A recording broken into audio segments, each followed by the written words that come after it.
YouTube channel study centre और हमने DT+B TGT social science की PYQ को स्टार्ट किया हुआ है, जिसमें हम जितने भी SST से रिलेटेड क्वेश्चंस हैं जो DT+B द्वारा पूछे गए हैं उनको डिस्कस कर रहे हैं विद प्रॉपर एक्सप्लेनेशन। जैसा कि आप सबने अगर मेरी प्रीवियस वीडियोस को देखा होगा तो आपको पता होगा कि मैं क्या कर रही हूँ, एक्सप्लेनेशन आपको साथ के साथ प्रोवाइड कर रही हूँ, जिससे जो आपके कॉन्सेप्ट्स हैं वो क्या होते जाएंगे, साथ के साथ क्लियर होते जाएंगे।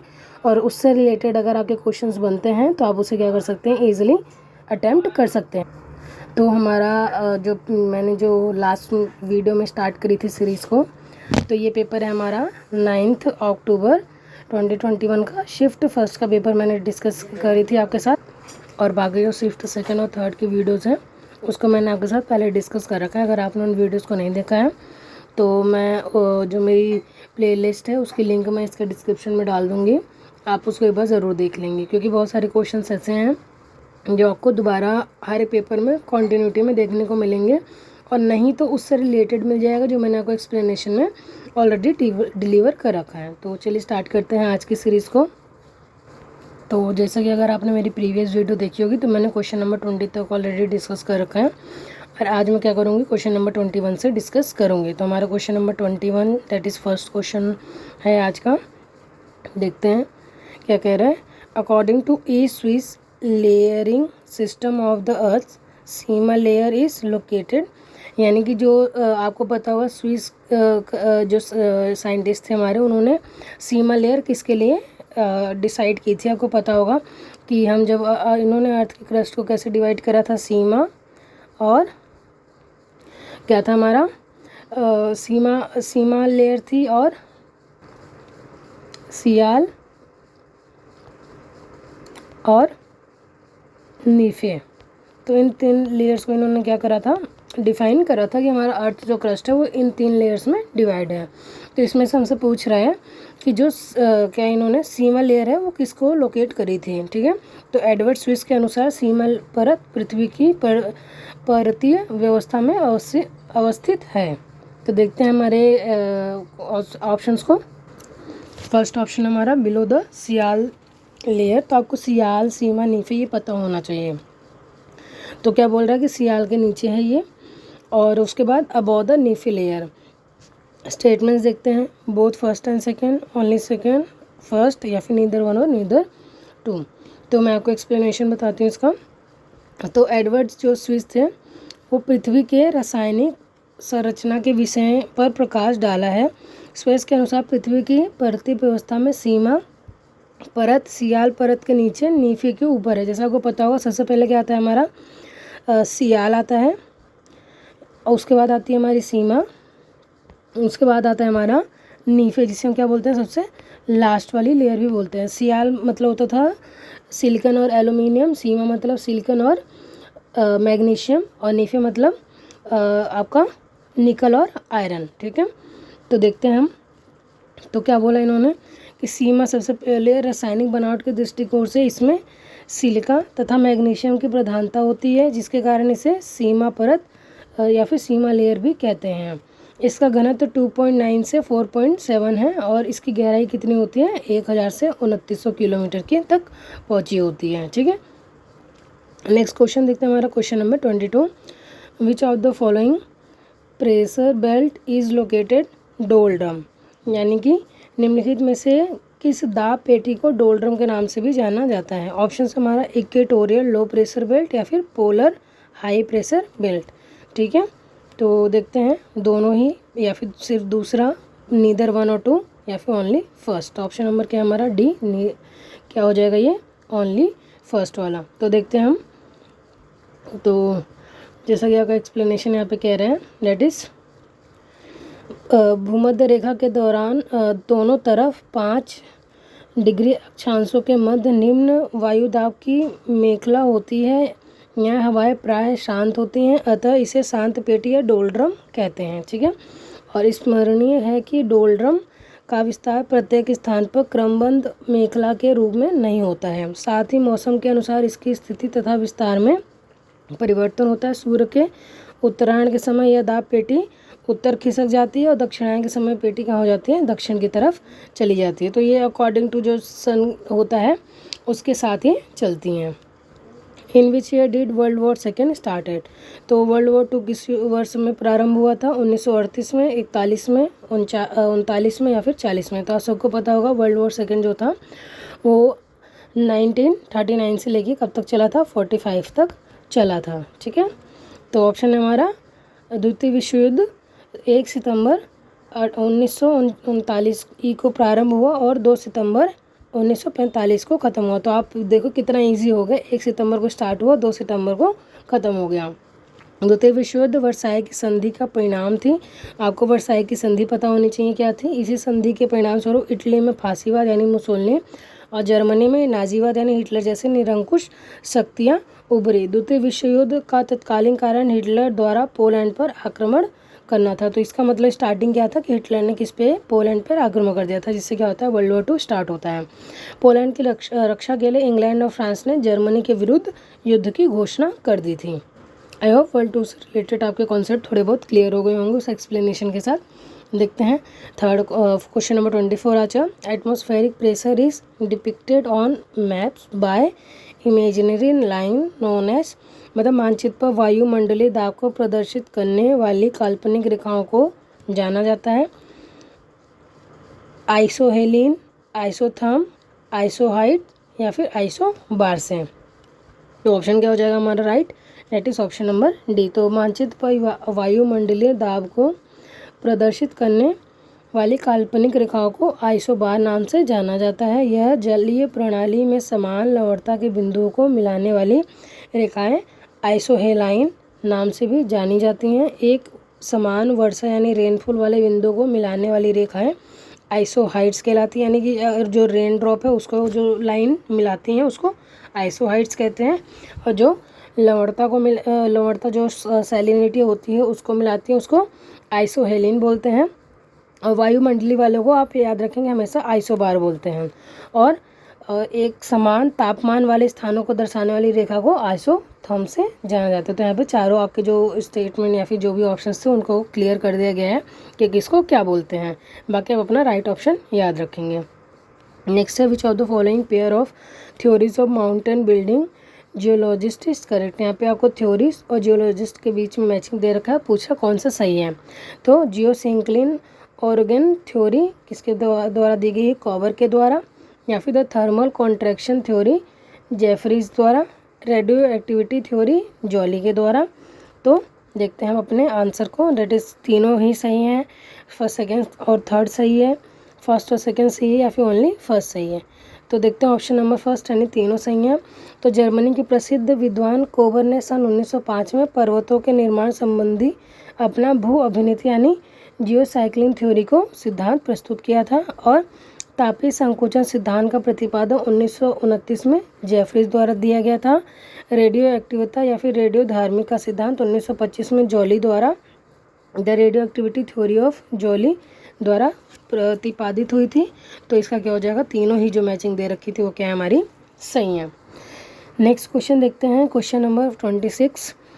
अ form of solid precipitation consisting of large pellets or spheres of ice ball is known as, यानी ठोस वर्षा का एक रूप जिसमें बर्फ के गोले बड़े छर्रे या गोले होते हैं उसको किस रूप से जाना जाता है? हेल, डिजलिंग, हेल मतलब ओला गिरना, डिजल मतलब बूंदीबांदी, स्लीट मतलब तुषार वर्षा, फ्रॉस्ट मतलब तुषार। तो देखते हैं हमारा राइट आंसर क्या होगा। तो इस प्रकार की जो वर्षा होती है उसको हम क्या बोलते हैं? ओला या हेल स्टॉर्म बोलते हैं। तो ओला ठोस वर्षा का एक रूप है जिसमें बड़े छर्रे या बर्फ के गोले होते हैं। ओले तब बनते हैं जब वर्षा की बूंदें ठंडी परतों से होकर गुजरती हैं जिससे ये बर्फ के ठोस टुकड़ों में परिवर्तित हो जाते हैं। बर्फ के इन टुकड़ों को ओलावृष्टि भी कहते हैं। वर्षा जो बादलों से गिरती है लेकिन ज़मीन पर पहुंचने से पहले जम जाती है उसे क्या बोलते हैं? तुषार वर्षा कहते हैं। लेट्स सपोज मान लीजिए कि आसमान से बारिश हुई लेकिन जब वो ज़मीन पर आई तो वहाँ का टेम्परेचर क्या था? उसके कंपैरिजन में कम था। तो क्या होगा? जो वाटर के ड्रॉपलेट्स होते हैं वो क्या हो जाते हैं? आइस में कन्वर्ट हो जाते हैं। तो उन्हें हम क्या बोल देते हैं? स्लीट रेन यानी तुषार वर्षा कहते हैं। और बूंदाबांदी यानी ड्रिजलिंग जो होती है वो हल्की बारिश को होती है, जो वो आप सबने जरूर देखी होगी। तुषार एक ठोस सतह पर बर्फ की एक पतली परत है जो जल वाष्प से बनती है। ठीक है, नेक्स्ट क्वेश्चन है which of the following is not a major plate of lithosphere. तो आपको पता होना चाहिए कि हमारे पास 7 मेजर प्लेट्स हैं और बहुत सारी माइनर प्लेट्स हैं। तो इसमें आपको, अगर आपने 7 मेजर प्लेट्स याद रखे होंगे तो आपके लिए क्वेश्चन क्या हो जाएगा, ईजी हो जाएगा, क्योंकि आपसे वो वाली प्लेट नहीं पूछी है।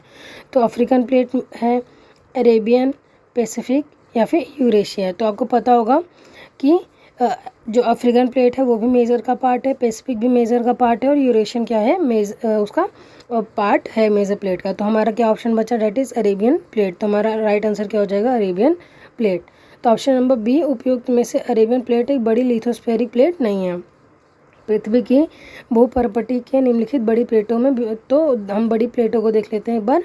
तो सबसे पहली है हमारी उत्तर अमेरिका यानी नॉर्थ अमेरिकी प्लेट, दूसरी हमारी अफ्रीकी प्लेट, तीसरी यूरेशियाई, भारतीय ऑस्ट्रेलिया प्लेट, प्रशांत प्लेट, अंटार्कटिका प्लेट और दक्षिण अमेरिकी यानी साउथ अमेरिका वाली प्लेट। तो अगर हम ध्यान से अगर आपको बताएं तो जो भी आपके कॉन्टिनेंट्स हैं वो सारे ही कॉन्टिनेंट्स जो भी हैं उन सबको ऑलमोस्ट जो प्लेट्स हैं वो सारी क्या हैं, मेजर प्लेट्स में से आती हैं। बस उसमें क्या है, प्रशांत और अंटार्कटिका प्लेट जो है ये क्या है, उसको और ऐड कर सकते हैं आप। नेक्स्ट चलते हैं नेक्स्ट क्वेश्चन पर। Question number 28, which big 3 countries conducted the Paris peace conference. तो जिसमें पूछ रहा है कि कौन सी जो बड़ी 3 कंट्री थे जिन्होंने क्या करा था, पेरिस शांति सम्मेलन का आयोजन किया था। ऑप्शन है हमारे पास जर्मनी, जापान और ब्रिटेन, यूएस, जापान और Britain, US, Russia and Germany, Russia, US and Germany. तो ऑब्वियसली बात है कि इसमें हमारा जो है जो जर्मनी है वो तो होगा नहीं। तो देखते हैं हम अपने राइट आंसर को। तो प्रथम विश्व युद्ध की समाप्ति शांति समझौते के माध्यम से हुई थी। 1919 में पेरिस में गठबंधन शक्तियों अमेरिका, ब्रिटेन और फ्रांस, जापान आदि ने सम्मेलन का आयोजन किया था। तो मैंने अभी आपको बताया कि जर्मनी के अगेंस्ट हो रही थी ये, तो जर्मनी तो इसका पार्ट होगा नहीं। फिर उसके बाद पेरिस शांति सम्मेलन के वास्तविक आयोजन 3 बड़े देश के प्रतिनिधित्व कौन कौन थे, अमेरिका के राष्ट्रपति विल्सन, ब्रिटेन के प्रधानमंत्री लॉयड जॉर्ज और फ्रांस के विदेशी मंत्री क्लीमेंस्क्यू थे। प्रथम बार इस सम्मेलन में गैर यूरोपीय देशों जैसे अमेरिका, जापान आदि ने भाग लिया था। इस सम्मेलन में 32 देशों, जिनमें अधिकांश गठबंधन के देश थे, ने भाग लिया था। अब अगर हम देखें तो एक इम्पॉर्टेंट नोट है, उपयुक्त प्रश्न अमेरिका, ब्रिटेन, फ्रांस के स्थान पर अमेरिका, जापान एवं ब्रिटेन दिया गया था। यद्यपि जापान पेरिस शांति सम्मेलन में भागीदारी पेश देश था, जबकि इस शांति समझौते के वास्तविक आयोजन 3 बड़े देश अमेरिका, फ्रांस और ब्रिटेन थे। तो DSSB आयोग ने इस प्रश्न का उत्तर विकल्प बी को माना है। ठीक है, चलते हैं नेक्स्ट क्वेश्चन पर। क्वेश्चन नंबर 29 क्या कह रहा है, in the context of colonial dispute in Europe which of the following statement is correct. यानी कि यूरोप में औपनिवेशिक विवादों के संदर्भ में निम्नलिखित में से कौन सा कथन सही है। तो देखते हैं, Africa and Asia create the major collision between European powers. यानी अफ्रीका और एशिया में यूरोपियन शक्तियों के बीच एक बड़ा टकराव उत्पन्न किया। और Austria and Hungary are major European power who fought for colonies. Austria और हंगरी प्रमुख यूरोपीय शक्तियाँ जिन्होंने उपनिवेशों के लिए क्या करी थी, लड़ाई लड़ी। ऑप्शन हमारे पास only first, only second, neither 1 और 2, बोथ 1 और 2। तो राइट आंसर है हमारा ऑप्शन नंबर ए। तो यूरोप में औपनिवेशिक विवादों के संदर्भ अफ्रीका और एशिया ने यूरोपीय शक्तियों के मध्य टकराव उत्पन्न कर दिया था। 19वीं शताब्दी के अंत तक औद्योगिक क्रांति प्रारंभ हो गई थी। यूरोपीय देशों को कच्चे माल और तैयार माल को बेचने के लिए एक बाजार की आवश्यकता थी। इन देशों ने अफ्रीका तथा एशिया में अपने उपनिवेशों की स्थापना की। एशिया तथा अफ्रीका में उपनिवेशों की स्थापना करने के लिए ब्रिटेन, फ्रांस, हॉलैंड और पुर्तगाल जैसे यूरोपीय देशों ने होड़ मच गई थी। उदाहरणतः भारत में ब्रिटिश फ्रांस युद्ध और ब्रिटिश व पुर्तगाल के बीच युद्ध ने यह निश्चित कर दिया कि भारत किसका उपनिवेशिक राज्य या फिर साम्राज्य होगा।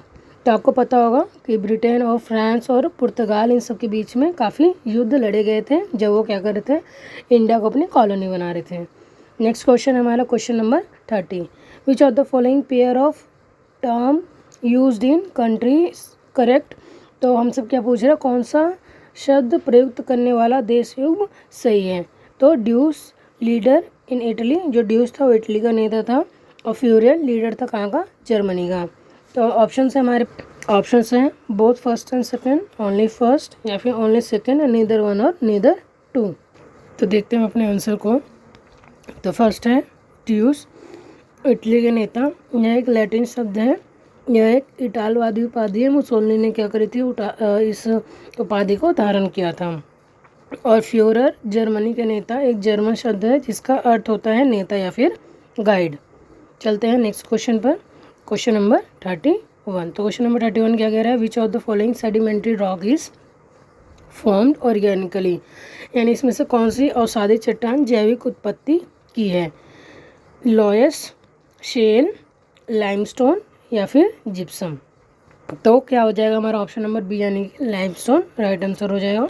और अगर हम इसके एक्सप्लेनेशन को देखें तो निम्नलिखित में से चूना पत्थर अवसादी चट्टान जैविक उत्पत्ति की है। गर्म एवं शुष्क प्रदेशों में वायु के द्वारा लाए गए धूल व मिट्टी से भी अवसादी चट्टानों का निर्माण होता है। लॉयस इसका उदाहरण है। शेल यांत्रिकी रूप से निर्मित अवसादी चट्टान है, यानी कि ऑर्गेनिकली नहीं होता है शेल।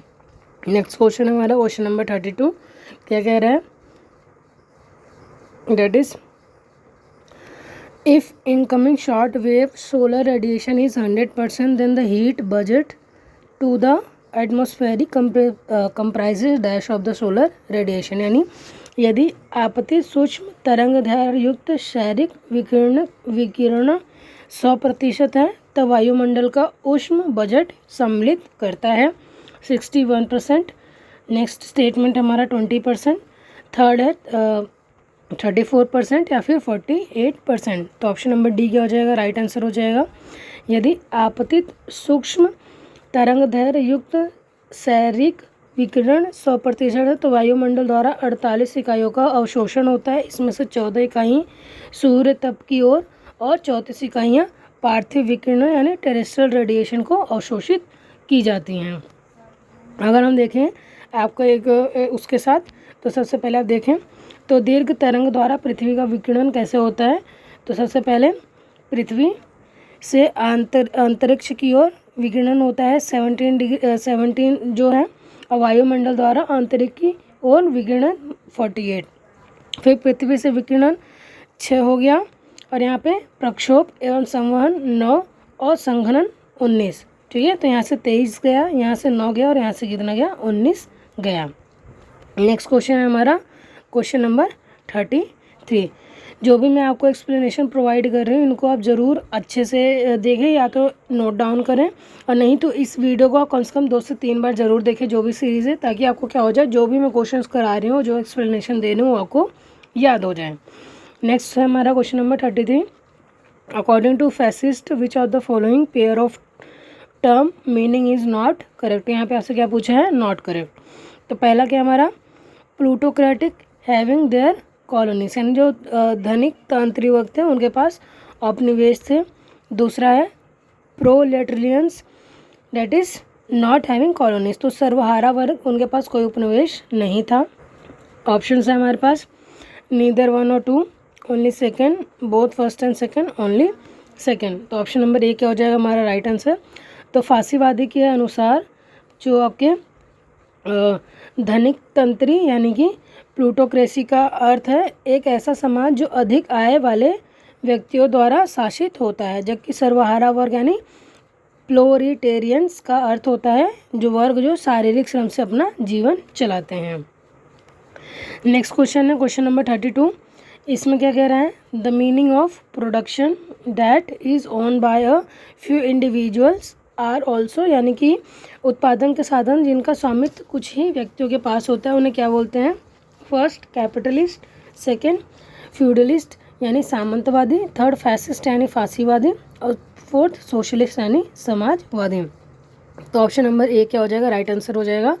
जो कुछ व्यक्ति स्वामित्व वाले उत्पादन के साधनों को पूंजीपति के रूप से जाना जाता है। पूंजीवाद एक आर्थिक प्रणाली है जिसमें निजी व्यक्ति या व्यवसाय पूंजीगत वस्तुओं के स्वामी होते हैं। पूंजीवाद के तहत वस्तुओं और सेवाओं का उत्पादन सामान्य बाजार में आपूर्ति और मांग पर आधारित है। पूंजीवाद का शुद्धतम रूप मुक्त बाजार या हस्तक्षेप पूंजीवाद होता है। नेक्स्ट क्वेश्चन हमारा question number 35। Who was the first socialist to dash well being in incomplete without including woman, यानी यह मानने वाला पहला समाजवादी कौन था कि महिलाओं को शामिल किए बिना सामान्य कल्याण अधूरा है? David Dale, William Thompson, Charles Fourier या फिर मैटी कुरिका? तो ऑप्शन नंबर सी यानी चार्ल्स फ्यूरियर प्रथम समाजवादी थे जिनका यह मानना था कि समाज की भलाई तभी हो सकती है जब उसमें महिलाओं की भागीदारी अधिक से अधिक हो। चार्ल्स फ्यूरियर फ्रांसीसी समाजवाद के भीतर एक नारीवादी परंपरा के संस्थापक थे, यानी क्या थे? फैसिस्ट थे। नेक्स्ट देखते हैं, दैट इज क्वेश्चन नंबर 36। क्या कह रहे हैं? Asteroids are found between the orbits of dash, यानी एस्टेरॉइड किसके बीच में पाए जाते हैं? मार्स और जुपिटर के बीच, वीनस एंड अर्थ के बीच, मरकरी एंड मार्स के बीच, या जुपिटर और नेपच्यून के बीच? तो आप सबने अगर कभी भी सोलर सिस्टम वाली वीडियो या फिर फोटो कुछ भी देखी होगी तो आपको उसमें मार्स एंड जुपिटर के बीच में एक बेल्ट नज़र आती है जो कि क्या होती है? एस्ट्रॉइड बेल्ट होती है, जो क्या करती है मार्स और जुपिटर जो ये जो प्लैनेट्स हमारा दो भाग में डिवाइड करती हैं, इनर प्लैनेट्स और आउटर प्लैनेट्स के डिवाइड करती है। ठीक है, इसको देखते हैं। क्षुद्र ग्रह मंगल और बृहस्पति की कक्षाओं के बीच पाए जाते हैं। क्षुद्र ग्रहों के ही भाग होते हैं जो बहुत वर्ष पहले विस्फोट के बाद ग्रहों से टूटकर अलग हो गए। तारों, ग्रहों तथा उपग्रहों के अतिरिक्त अल्पसंख्य छोटे पिंड भी सूर्य के चारों ओर चक्कर लगाते हैं। इन छोटे पिंडों को क्षुद्र ग्रह यानी एस्ट्रॉइड कहते हैं। नेक्स्ट क्वेश्चन है क्वेश्चन नंबर 37। क्या कह रहा है? The Brundtland report is output of which commission, यानी ब्रंटलैंड रिपोर्ट किस आयोग का परिणाम थी? IFAD, WCED, CEO या फिर WHO? तो राइट आंसर है हमारा ऑप्शन नंबर सी। वर्ष 1987 में पर्यावरण और विकास पर विश्व आयोग यानी world commission on environmental and development WCED ने हमारा साझा भविष्य आवर कॉमन फ्यूचर शीर्षक से एक रिपोर्ट प्रकाशित की। इस आयोग की अध्यक्ष ग्रो एलएम ब्रटलैंड थे, इसीलिए इस रिपोर्ट को ब्रटलैंड रिपोर्ट भी कहा जाता है। और WCED जिसकी फुल फॉर्म मैंने अभी बताई, world commission and environment and development, स्थापना वर्ष 1983 में हुई थी। नेक्स्ट क्वेश्चन हमारा question number 38। Which of the following is not a capitalist philosopher? Adam Smith, Jeremy Bentham, Karl Marx और जॉन लुक। तो इसमें से कौन सा पूंजीवादी दार्शनिक नहीं है? तो आपको पता होगा कि कार्ल मार्क्स क्या थे? सोशलिस्ट रिफॉर्मर थे। तो देखते हैं हम ऑप्शन नंबर सी हमारा क्या हो जाएगा? राइट आंसर हो जाएगा। दैट इज कार्ल मार्क्स पूंजीवाद दार्शनिक नहीं है। कार्ल मार्क्स 1818 से 1889 एक दार्शनिक, लेखक, सामाजिक सिद्धांतकार और अर्थशास्त्री थे। वे पूंजीवाद के विरुद्ध और समाजवाद एवं साम्यवाद के समर्थक थे। मार्क्स ने फ्रेडरिक एंजल्स के साथ मिलकर 1848 में द कम्युनिस्ट मैनिफेस्टो प्रकाशित की थी और उनके सबसे प्रसिद्ध पुस्तक कौन सी है? दास कैपिटल है। और इसमें उन्होंने शोषण का सिद्धांत यानी थ्योरी ऑफ एक्सप्लॉयटेशन दिया है। मार्क्स का मानना है कि पूंजीवाद का प्रेरक शक्ति श्रम के शोषण में है, इसका जिनका अवेतनिक कार्य अविशेष मूल्य का अंतिम स्रोत है। ठीक है, तो कार्ल मार्क्स क्या हो जाएंगे? सोशलिस्ट रिफॉर्मर थे, ना कि capitalist. In which year the league of nation appointment temporary mixed commission, यानी राष्ट्र संघ ने किस वर्ष अस्थायी मिश्रित संघ नियुक्त किया था? 1918, 1922, 1916 या फिर 1920 में? तो ऑप्शन नंबर डी क्या हो जाएगा? Right answer. League of Nations यानी राष्ट्र संघ प्रथम विश्व युद्ध के अंतर्गत विजयी सहयोग शक्तियों की पहल पर अंतर्राष्ट्रीय सहयोग के लिए 10 जनवरी 1920 में स्थापित एक संगठन है। यह पहला विश्वव्यापी अंतर सरकारी संगठन था जिसका प्रमुख मिशन विश्व शांति बनाए रखना था। राष्ट्र संघ ने वर्ष 1920 में अस्थायी मिश्रित आयोग नियुक्त किया था। नेक्स्ट हमारा क्वेश्चन नंबर 40 जो कि हमारा क्या है आज का लास्ट क्वेश्चन है। देखते हैं। Tides which are caused when the sun, the earth and the moon come in position of quadrature called dash यानी जब सूर्य पृथ्वी तथा चंद्रमा एक दूसरे के समकोण पर आते हैं उसके कारण आने वाले ज्वार भाटा को क्या कहते हैं? Nadir tides, boat tides, spring tide या फिर नीप टाइड्स। तो देखते हैं ऑप्शन नंबर डी क्या हो जाएगा, राइट आंसर हो जाएगा। तो जब सूर्य पृथ्वी तथा चंद्रमा एक दूसरे के समकोण पर आते हैं तो उसके कारण आने वाले ज्वार भाटा को हम नीप ज्वार कहते हैं।